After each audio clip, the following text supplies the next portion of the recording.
অস্ট্রেলিয়ার বিপক্ষে ওয়ানডে সিরিজে তাওহিদ হৃদয়কে বাংলাদেশ কিভাবে ব্যবহার করে, কোন জায়গায় খেলায়, তার উপরে বাংলাদেশের পুরো ব্যাটিং লাইন আপের সাফল্য অনেকটা নির্ভরশীল। কেন? এই মুহূর্তে এন্টায়ার বাংলাদেশ স্কোয়াডে সবচেয়ে ইনফর্ম ব্যাটার তাওহিদ হৃদয়। কথাটা আমি কেন বলছি একটু ঠান্ডা মাথায় মনোযোগ দিয়ে শুনবেন। শুধুমাত্র Dhaka premier division cricket league যদি আমরা দেখি, না প্রিমিয়ার ডিভিশন আমি পরে যাচ্ছি, ইন্টারন্যাশনাল, তাওহিদ হৃদয় সবশেষ 1.5 বছরে তার টোটাল ক্যারিয়ারের যত রান আছে ওয়ানডেতে তার 40% রান করেছেন এই 1.5 বছরে। একমাত্র 100টাই সময়, ক্যারিয়ার এভারেজ যেখানে 40-এর নিচে 37-এর মতো, এই 1.5 বছরে তাওহিদ হৃদয়ের এভারেজ 45।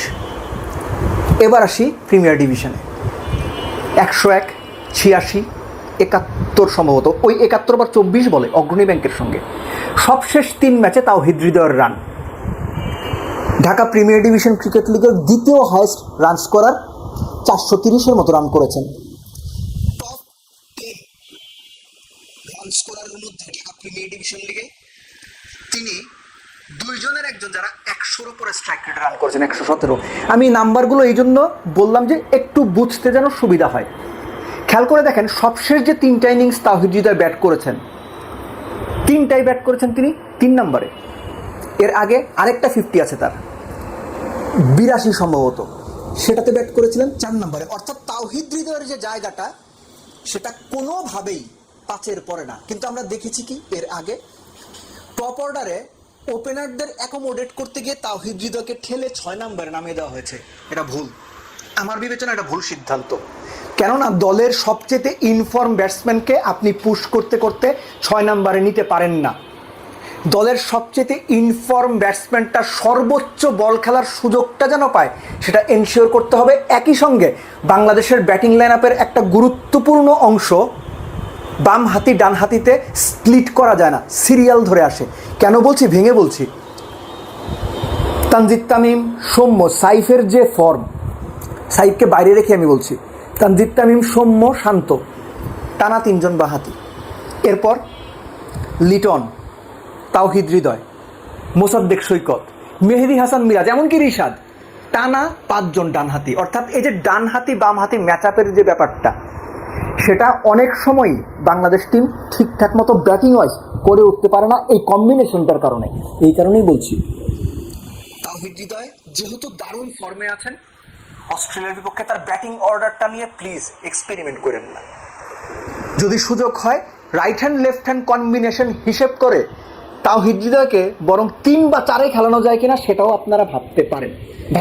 খেলাতে হবে নট নেসেসারি, কিন্তু ভাবতে পারেন। কেননা এর আগে আমরা যে প্রিমিয়ার লিগটা দেখলাম বা এখনও যেটা চলছে, সেখানে তাওহিদ হৃদয় শুধুমাত্র বাউন্ডারি মারছেন, ব্যাপারটা কিন্তু এরকম না। যেমন 101 রানের ইনিংসটার কথা যদি বলি, লিজেন্ডস অফ রূপগঞ্জের সঙ্গে 106 বলে 101 রান করেছেন।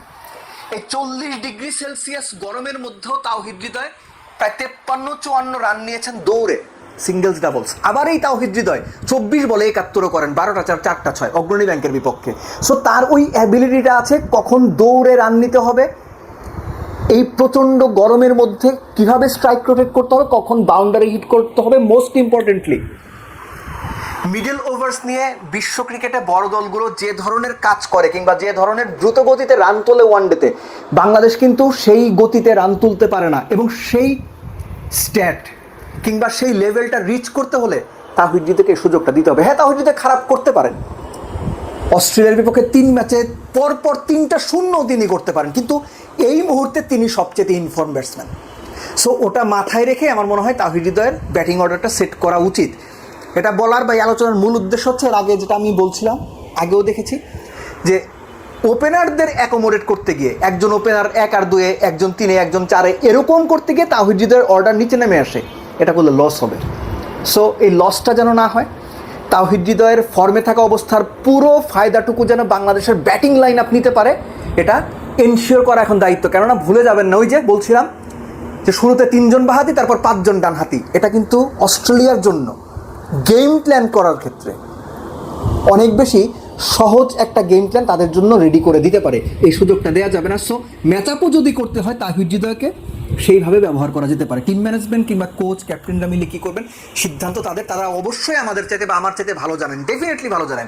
কিন্তু আমার জায়গা থেকে মনে হয় তাহিদ হৃদয়কে ইউটিলিটি ব্যাটসম্যান হিসেবে, ইনফর্ম ব্যাটসম্যান হিসেবে সর্বোচ্চ সুযোগটুকু দেওয়া উচিত, এবং সেটা যদি সম্ভব হয় তার প্রেফারেন্সের জায়গাতে, তাতে বাংলাদেশের ব্যাটিংয়ের জন্যই অস্ট্রেলিয়া সিরিজে ভালো হবে।